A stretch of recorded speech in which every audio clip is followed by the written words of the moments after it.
तो अब देखें भैया, शॉर्ट ट्रिक्स का जो हम अब अगली नेक्स्ट वीडियो ये शुरू करने वाले हैं। तो अब देखें, शुरू करते हैं इसको इक्वल वेक्टर से। अब आपको यहाँ पर लिखना पड़ेगा कि ये सबसे पहले समझना ये पड़ेगा कि इक्वल वेक्टर क्या होता है। ये बिल्कुल आप बिल्कुल सेम टू सेम अपनी कॉपी में जो है वो राइट डाउन कर लीजिएगा ताकि ईजी हो ई कैट जब एम कैट देने जाएँ आप। देखें भाई, इक्वल वेक्टर्स वो होते हैं जिनका मैग्नीट्यूड और डायरेक्शन दोनों एक सेम पोजीशन पे हो। आप फॉर एग्जांपल आप समझ लें मैग्नीट्यूड होता क्या है भैया, ये जो है ना इसको हम कहते हैं मैग्नीट्यूड, जो मैंने ए से शो किया हुआ है, और डायरेक्शन जो मैंने एरो से शो करी हुई है इसको कहते हैं डायरेक्शन। ठीक हो गया, इतना दो क्लियर हुआ। अब देखिए मैग्नीट्यूड भी सेम है, सही है, और उसकी डायरेक्शन भी दोनों की सेम है। तो दोनों जब चीज़ें सेम है तो उसको हम कहेंगे इक्वल वेक्टर। अब बात करते हैं भैया नेगेटिव वेक्टर की। तो नेगेटिव वेक्टर देखें क्या होते हैं। नेगेटिव वेक्टर वो होते हैं जिसकी मैग्नीट्यूड तो सेम होता है लेकिन डायरेक्शन अपोजिट होती है। तो यहाँ आप देख सकते हैं मैग्नीट्यूड सेम है, दोनों ए है, बट इसकी डायरेक्शन सेम है। एक जो है वो आगे चल जा रहा है और एक उसके अपोजिट में जा रहा है। ठीक हो गया। अब बात करते हैं पोजीशन वेक्टर की। तो देखिए भाई, पोजीशन वेक्टर को क्या कहते हैं। पोजीशन वेक्टर कोई ऐसी चीज़ है जिसको आप जो है वो आर से डिनोट करते हैं, पहली बात। और कोई भी यानी कि कोई भी चीज़ है उसको हम पोजीशन देने के लिए, किसी जगह को पोजीशन देने के लिए, किसी सितारे किसी स्टार को पोजीशन देने के लिए हम जो है वो पोजीशन वेक्टर का इस्तेमाल करते हैं। अब फॉर एग्ज़ाम्पल आप अगर जो है अपने गैलेक्सी के अंदर देखें, अपने पूरे आसमान के ऊपर रात को देखें तो बहुत सारे स्टार आपको नज़र आएंगे। तो अब स्टार की क्या डायरेक्शन है आपको कैसे पता चलेगा। तो आपको भैया पोजीशन वेक्टर के ज़रिए पता चलेगा कि स्टार की क्या डायरेक्शन है। अब फॉर एग्जांपल आपको कोई भी मैं ले लूँ, ये समझ लें स्टार है ये। अब मुझे इसकी डायरेक्शन मालूम करनी है तो पोजीशन वेक्टर की मदद से ही मैं इसकी डायरेक्शन मालूम कर सकूँगा कि हमने जो है वो इसका ग्राफ जैसा वाई एक्सिस बना दिया, जेड एक्सिस बना लिया और एक्स एक्सिस बना लिया, और इसकी जो है वो पोजीशन जो है वो हमने यहाँ पर नाप ली कि इसकी पोजीशन जो है वो आर है और ये इस पोजीशन में इसका है।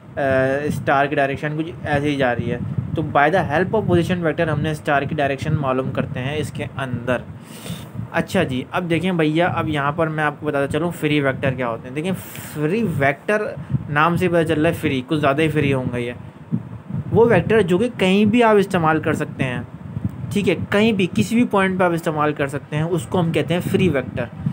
इसकी बड़ी इम्पॉर्टेंट जो है वो डेफिनेशन आ सकती है और काफ़ी दफ़ा आई है कि which can displace parallel to itself and applied to any point which is dash. तो आप कहेंगे it is called free vector. सही है ना, कि कहीं भी ये चीज़ जो है वो अप्लाई हो जाती है। ये इसकी डेफिनेशन अक्सर आती हैं। अब बात करते हैं नल वेक्टर की। अब नल से मतलब होता है ये ज़ीरो, ठीक है ना। तो अब बेसिकली देखें ये कौन सा वेक्टर होता है। ये वो वेक्टर होता है जिसका मैग्नीट्यूड जो होता है वो ज़ीरो के बराबर होता है। तो अब मैग्नीट्यूड की बात करते हैं कि देखें यहाँ पर एक ब्लॉक है और इसको जो है वो एक फ़ोर्स इधर जा रही है, एक फ़ोर्स इधर जा रही है। तो मैंने जो है वो इस ब्लॉक के ऊपर दो रस्सी बांध दी है।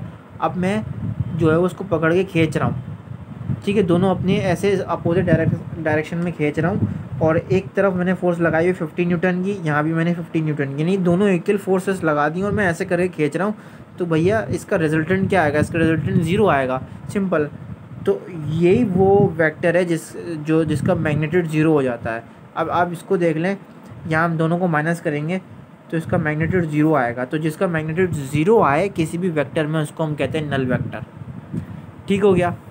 तो ये एमसीक्यूज़ में आ सकता है, ये भी बहुत सारे वेक्टर इंपॉर्टेंट हैं। अब ये जो है वो एक रेट ऑफ रिएक्शन है, ये तो काफ़ी दफ़ा आ चुका है, इसको आपको याद रखना है, रट्टा मारना है कि इसका फार्मूला क्या होता है। रेट ऑफ रिएक्शन का फार्मूला देखें ये होता है इसका K = dx divide by dt, product divide by reactant, ये बेसिकली, ठीक है ना, इसका मतलब ये होता है। यूनिट आपको याद रखना, यूनिट आपको ये रट्टा मारनी पड़ेगी। तो अब जो है वो हम अब देखो आगे चलते हैं। तीन लॉ आपके सामने मौजूद हैं, ये भी बड़े इंपॉर्टेंट हैं। अब इसको याद किस तरह करेंगे आप, ठीक है। तो आप इसको इस तरह याद रखेंगे कि मैंने तरतीब से लिखा है, मैं भी इस तरीके से याद रखता था कि पहला लॉ आपका रेगलिक-जेन्स लॉ, दूसरा मैंने लगाया वेन्स लॉ और तीसरा लगाया स्टेफेंस लॉ। अब इसको मैंने शॉर्ट फॉर्म के लिए याद रखने के लिए मैंने RWS जो है वो यहाँ पर लिख दिया। अब इस RWS की मदद से ही आपको ये तीनों लॉ याद रहेंगे।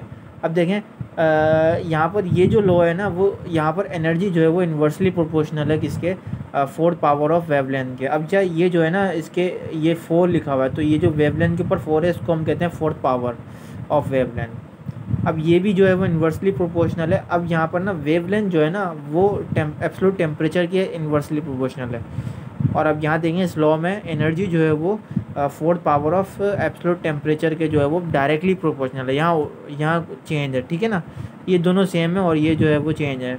तो अब आप डायरेक्टली और इनडायरेक्टली में कंफ्यूज ना हो, तो इसलिए आप जो है वो एक ट्रिक याद रखें कि आपने RWS ये याद रखना है। आपको पता है कि R और W शुरू के जो भी है ना दो, वो इन्वर्सली प्रोपोर्शनल होंगे। तो फॉर्मूले तो आपको ये याद रखना पड़ेगा ना, ये तो आपको याद रखना पड़ेगा। अब आपको ये पता होना चाहिए कि भाई कौन सा डायरेक्टली है, कौन सा इन्वर्सली है। आपको पता है कि एस एंड वाला जो है वो डायरेक्टली होगा और जो शुरू के दो हैं वो इन्वर्सली होगा। अब इसी तरीके से यहाँ देख लें, एनर्जी जो है वो इन्वर्सली प्रोपोर्शनल है। अब ऐसी याद करने के लिए आप समझें भाई, दूसरा लॉ जो होगा भैया, ये जो लैम्डा जो होगा वो एनर्जी की जगह पे आ जाएगा, और जो इन्वर्सली प्रोपोर्शनल होना है दूसरा लॉ, तो ये जो है वो यहाँ पर टी आ जाएगा। तो इस तरीके से आपको ये याद हो जाएगा। तो अब देखें यहाँ पर फिर आपने नेक्स्ट स्टेप पे जाएंगे तो किस तरह याद रखेंगे, आप याद रखेंगे भैया ये जो लैम्डा है ना, लैम्डा हट जाएगा, क्योंकि यहाँ तो जो भी वैल्यू वो चेंज होगी, ठीक है ना, तो ये हट जाएगा, इसकी जगह मैं दोबारा ई लगा दूंगा, सही है। और ये जो है वो भैया डायरेक्टली हो रहा, तो इसकी जो है वो हम फोर्थ पावर दे देंगे इसको। तो इस तरीके से थोड़ी सी ट्रिक आप यूज़ करके इन तीनों जो है वो लॉ को याद रख सकते हैं। तो उसकी मैं डिटेल में इसलिए नहीं जा रहा क्योंकि ये ज़्यादा जो है वो इस डिटेल में भी नहीं पूछे जाते। जो डिटेल में पूछे जाएंगे मैं उसकी डिटेल आपको बताऊंगा कि डिटेल में भी किस तरह याद रखना है। तो इसके फार्मूलास जो वो बेसिकली आ जाते हैं, तो इसलिए फार्मूले के लिहाज से आपको याद रखना है। अब बड़ा इम्पोर्टेंट जो मैं बताने लगा हूँ वो ये है कि रेडियस जो है वो दे दिया जाता है। तो रेडियस इस तरीके से दे दिया जाता है कि पूछ लिया जाता है कि बताएं आपके पास अगर ऑर्बिट R1 का रेडियस जो है वो 0.53 a है, या a का मतलब यहाँ पर एंगस्ट्रॉम है, ठीक है ना, a का मतलब एंगस्ट्रॉम है। तो इस तरह पूछा जाता है कि R1 जो आपके पास अगर 0.53 है, तो बताएं R3 का जो रेडियस होगा वो ऑर्बिट में क्या होगा। तो यहाँ जो मैंने वैल्यू यहाँ पर लगाई हुई है वो इस तरीके से लगाई हुई है कि आप बआसानी निकाल सकते हैं कि R3 का क्या होगा। अच्छा, यह मैंने किस तरह किया हुआ देखें। अब फॉर एग्ज़ाम्पल आपको ये याद रखना है कि R1 जो होगा वो हमेशा 0.53 एंगस्ट्रॉम के बराबर होगा रेडियस और किसी भी ऑर्बिट का। अब भाई वो रेडियस जो है वो पेपर में कुछ ही पूछ ले, R4 पूछ ले आपको याद होनी चाहिए, R5 पूछ ले आपको याद होनी चाहिए। किस तरह याद होनी चाहिए, अब आपको पता है R1 का तो भाई ये होता है। अब R2 का आपने ये याद रखना है, 2 से स्टार्ट करना है, आप 2.1 होगा, ठीक है ना, R2 का। अब यहाँ पर जो है 2 के गैप से इसको जो है वो आगे बढ़ाते जाएंगे। 2 के गैप से आपने लगाया 4 हो गया, ठीक है, यहाँ पर फिर 2 और आगे चलेगा, अब तो 6 हो गया, फिर 2 और आगे चलेगा, यानी कि 6 7 के बाद क्या आता है 8 आता है, इस तरह करके। तो यहाँ पर आपने 2 के गैप से रेडियस यहाँ पर लगाना है। तो ये जो ट्रिक है वो बड़ी इजी ट्रिक है और मुझे उम्मीद है आपको ये बहुत अच्छे से याद होगी। तो MCQs इसी तरह से पूछ लिया जाएगा कि R5 का बताएं क्या होगा रेडियस, अगर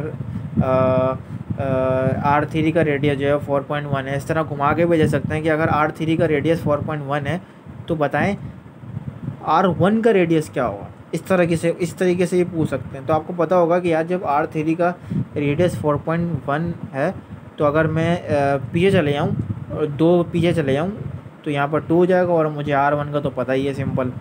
और इस तरीके से ये पूछ सकते हैं कि बताएं R5 का रेडियस क्या है अगर R4 का रेडियस 6.1 है।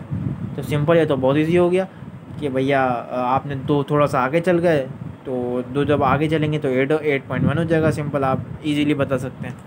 अब देखिए यहाँ मैंने क्या शेल्स ड्रॉ किए हैं, तो ये जो है वो भी इम्पॉर्टेंट है, ये भी आता है। तो ये किस तरह आता है वो मैं आपको बताता हूँ। बेसिकली ये जो है वो शेल्स हैं, KLMNOP, ठीक है, इसको सब शेल्स कहते हैं। और ये जो है वो इस तरीके से आ जाता है कि ये जो वैल्यू आपको गिवन है ये बेसिकली अल्फ़ा की वैल्यू है, ये बीटा की, ये गामा की, ठीक है। इसी तरीके से ये भी अल्फ़ा बीटा गामा, और यहाँ भी 100 ऑन चले जा रहा है, अल्फ़ा बीटा और ये गामा, इस तरीके से चल रही है।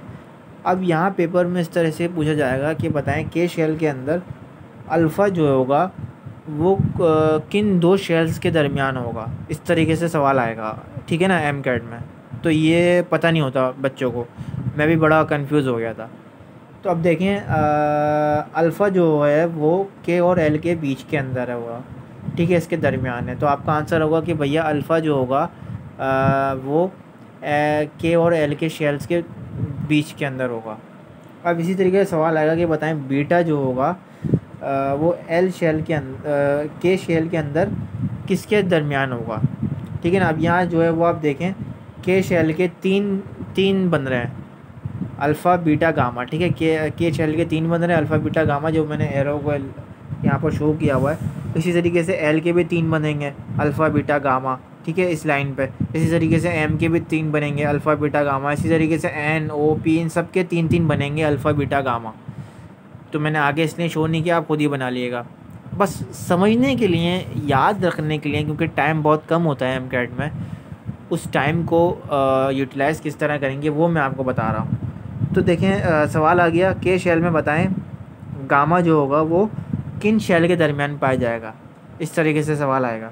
तो आपका आंसर होगा कि भैया गामा जो होगा वो एन और के शेल के बीच के अंदर पाया जाएगा, ठीक है, मतलब यहाँ तक पाया जाएगा। ये आप बताएंगे कि गामा जो होगा वो के से ले तक कहाँ तक आ गया, ये एन तक आएगा ये, ठीक है। ये आपका ठीक होगा, आंसर होगा।